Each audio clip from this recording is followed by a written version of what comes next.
Hi everyone, Trina here, and this is 7.7, and I know it's been a while, and I'm going to try to resume videos as I can, probably not as many as I was doing, but I will do my best to keep going with more information as I can get it and find it interesting. So, we were just discussing the Adi Karma and how it was given to us, that we didn't earn it. It was actually part of this construct and given to us as part of our construct. So we were actually given certain karma, and some of the belief systems of that karma is I'm alone in the world, or I'm abandoned by God and God doesn't love me. Those are strong core beliefs that we get, and they're very detrimental to us as human beings going on our path, because it's part of that veil of separation, and that separation makes us feel alone, and it creates fear, and it's part of the discordant experiences that we have here to overcome as human beings, and knowing that it is an illusion and that you truly are not separate. You can't be separate, because that's how we feel each other and we can sense each other. That's why you think of somebody and then the phone rings and it's them on the other end. These are the connections that we have, and it's unique and beautiful, and those connections are very real, and they're energetic. They can be expressed through the physical body, but they don't need a physical body to do what they do, because they're thought-based, and this is a mental construct. And the illusion of our separation is only because we have amnesia and we don't remember that which we truly are. So no matter what, you're never alone down here. There's always your support system. They're always watching you, and you have multiple parts of your own being that can't be separated from you. So, and they're all, in a sense, in their own state of consciousness, because they are in a different vibratory rate. It's like you see the layers of the auric field, and each one of those layers is a different body: mental, causal, etherical, physical, energetic, and astral. So these different bodies, they have different abilities and they do different things. So within those different layers of you, there's different abilities in each one. So I think that's the goal. As we sit now, we're trying to remember how to reconnect with those different parts of ourselves. And those are mainly energetic fields and energetic layers of consciousness and awareness that we can get to through different gnosis and seeking. So there's also 4 major defense mechanisms that keep us into the illusion of separation, in addition to the lies of the Adi Karma. Over the course of thousands of sessions, I have discovered 4 basic mechanisms by which people defend the little ego self. And it keeps them in bondage to the illusion of separation. The first one is denial, which all of us understand denial. And the second one is rebellion. And the third is self-righteousness. And the fourth is withdrawal. So these are some more of the, they're patterns. They're patterns that we take on as personality. And the personality is formed by the perceptions and the experiences that we've had as human beings. So that's, your personality is based upon your personal reality. So like even 2 people in the same family who experienced much of the same things will have very different personalities, and it's based upon how they perceived what was happening. So people process things very differently, and that gives them their different personal realities or their different personalities. So those four different pretty much energy blocks that we pretty much take on when we're young. And we also come in with what she's calling soul themes. So she says, when a person's life is considered as a whole, there are powerful themes that have emerged. Some themes may be about learning to balance one's masculine and feminine energies, particularly because these aspects have been so out of balance in the world at large. Earlier generations of men were not taught that it was okay to express sensitivity and emotions, considered attributes of the feminine, right side of the brain. Likewise, countless generations of women have been oppressed by the same patriarchy, and it prevented them from creativity and expressing their power, except in the household. So this was the only place they were allowed to express any of their power, creating a huge imbalance in the world today. As a result, we have shut down many of our innate spiritual abilities and our connection with the heartbeat of the cosmos. So in our era, many people are still grappling with finding this balance within themselves, as well as in their personal relationships. In addition, this authoritarian, patriarchal mentality has played out on us in our approaches to religion, in the workplace, in our disregard for the earth, in our cruelty to animals, and in our dualistic system of medicine that does not see the body and mind and spirit as related to a whole. Another of this imbalance that we see is discussed in the last chapter is the negative aspect that the female plays out as the victim, while the negative male aspect is seen as a persecutor. Regardless of what gender body we are in, we can see that we express destructive patterns and dynamics in personal and romantic relationships. As people struggle to redefine how to rebalance their yin and their yang energies, yet these things are getting better with each generation. Not only because they're finally coming around to acknowledge that women's rights are humans' rights, but because women are stepping more fully into their own creative power, and they are being encouraged to feel, examine, and express their emotions. Soul themes run on autopilot in the background of our lives. Some themes appear small, while others are epic. Some lives seem to be about creating family, fitting into a community, and daily sacrifices that are required to raise an emotionally healthy child.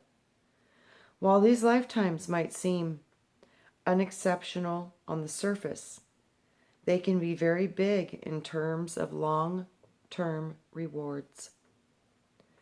Though the experience of learning intimacy, communication, and doing for others, the soul learns patience, humility, listening, compromise, forbearance, prioritizing goals, and unconditional love. Life is in the details. In our daily interactions, we get to apply these spiritual principles at a practical level to test the limits of how the virtues have grown in us. So, no life is average. Each lifetime is extraordinary, provided the soul uses it in the proper way. When we look around us, it is clear that some people's themes are centered around learning the lessons of faith, integrity, honesty, courage, or humility. These lifetimes are full of challenges as designed to test how well each one of us can embody these spiritual values. These are also the great heroic lifetimes, like these of soldiers who risk their lives in the front lines of danger. These themes are clearly about bravery, strength, camaraderie, and vigilance. Yet even these lifetimes have a million small lessons contained within them: patience, tolerance, independence, solitude, discipline, teamwork, and strategy. Some people's lifetimes are more about learning how to express themselves creatively, either through painting, drawing, writing, singing, music, dance, or theater. These lives teach us to listen to the divine, to follow our dreams, hold a vision, and develop the single-mindedness of purpose to manifest that dream into form. And if that discipline turns into success, then to remember not to be carried away by fortune, fame, ego, or pride. Other themes are about overcoming generational patterns of bigotry, prejudice, ignorance, and fear that has plagued our world for millennia and is seen in discrimination based on race, nationality, gender, or sexual orientation. Such blind judgment is really based on an illusion, of course, since each one of us incarnates in many lifetimes and in many forms over the course of the soul's long evolutionary process. But since these themes are also global, the transformation of intolerance is a personal issue that also has a major impact on the whole planet. Choosing the new life. Before we incarnate in every lifetime, we meet with our own council of elders, beings who have overseen our spiritual development for many lifetimes, along with our personal spirit guides. This group of advanced souls, sometimes called the Lords of Karma, wow, or Council of Light, heard that many times. They help us to review our strengths and weaknesses and establish objectives for the upcoming life. Then we enter into the ring of destiny and select the life of which we choose to live, based upon the goals for that particular incarnation. We decide on the environment, the family, the body, and the soul agreements with others, and the challenges that we will face. All designed to build our own character, overcome a past weakness, atone for the unresolved karma, or carry out our greater mission. The masters tell us that in each new life we acquire a new mental and astral body that springs from the seeds of our past accomplishments and forms the germs of our previous thoughts and emotions that carry over from lifetime to lifetime. Wow. Alice Bailey explains this well. When the man has thus clothed himself with a new body, for his coming life on the lower mental levels, he proceeds by vivifying the astral gems. To provide himself with an astral body for his life on the astral plane. This again exactly represents his desire, nature, faithfully reproducing the qualities he evolved in the past. Thus, the man stands fully equipped for his next incarnation. The only memory of the events of his past being in the causal body, in his own enduring form, the one body that passes on from lifetime to lifetime.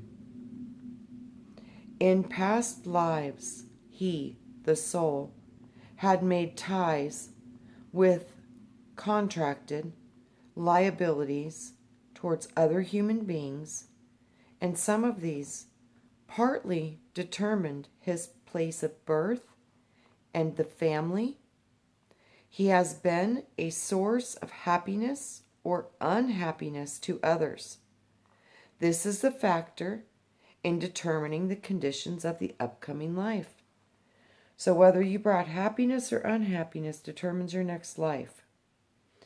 His desire nature is well disciplined or unregulated and riotous. This will be taken into account in the physical heredity of the new body. He had cultivated certain mental powers, such as the artistic.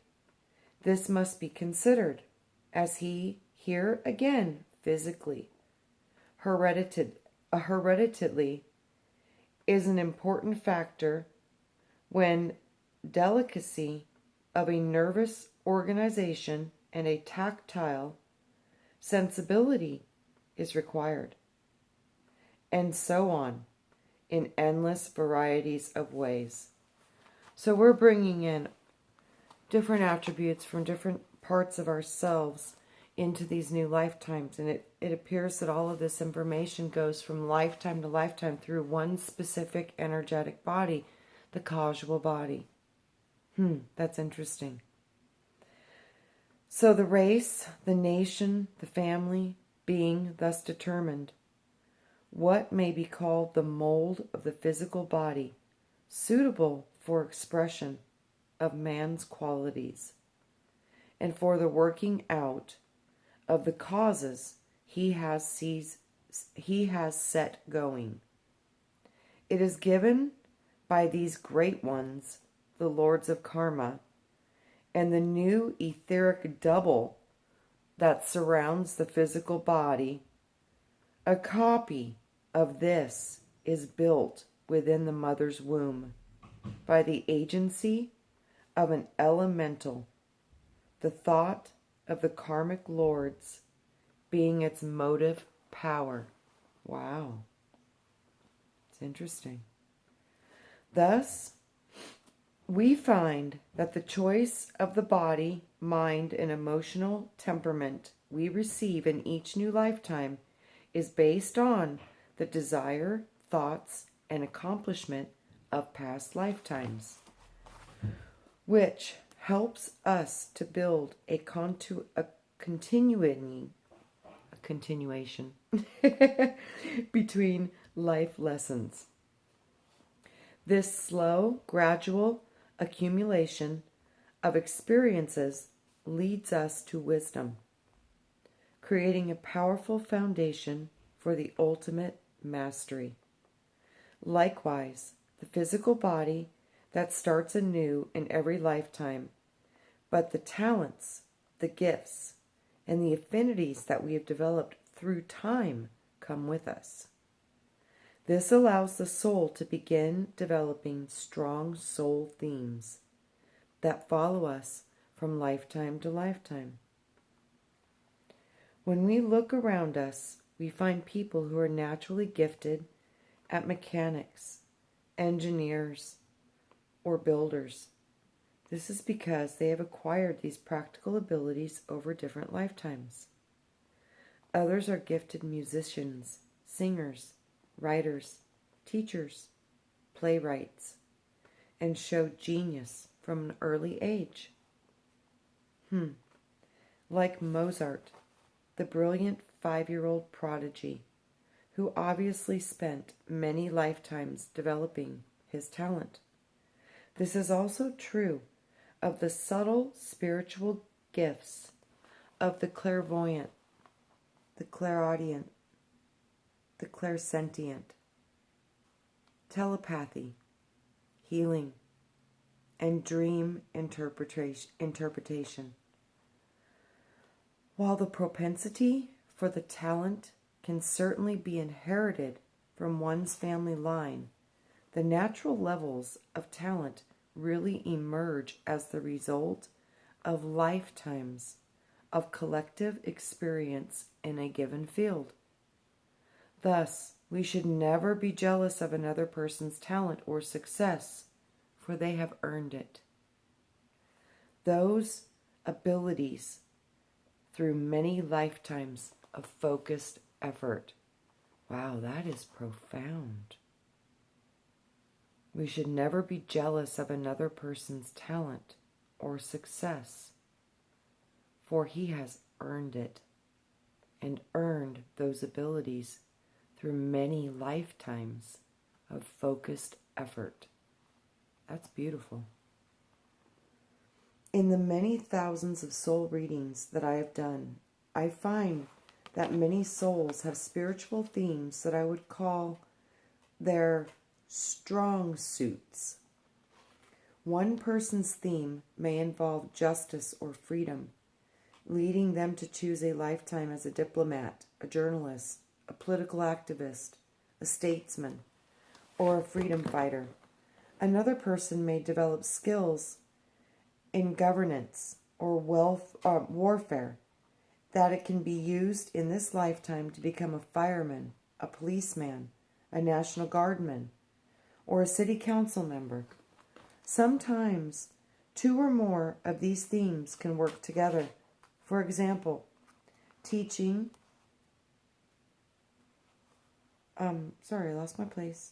Teaching and the arts, or teaching and healing, are skills that work well in tandem. A person may be focused on the upholding of justice or peace, so that he may have lifetimes as a diplomat, a therapist, a mediator, a judge, a lawyer, a psychologist, or a translator. A person who is interested in working with his hands may become a blacksmith, a farmer, an auto mechanic, a horse trainer, a cabinet maker, a sculptor, potter, stonemason, steel worker, builder, or engineer.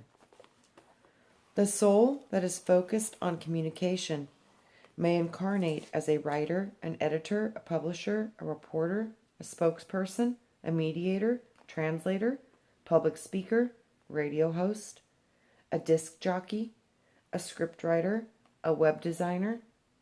A soul pursuing spirituality may incarnate as a preacher, a priest, a therapist, a healer, a teacher, a writer, a mediator, a nun, Peace Corps, inspirational singer, philosopher, or history professor.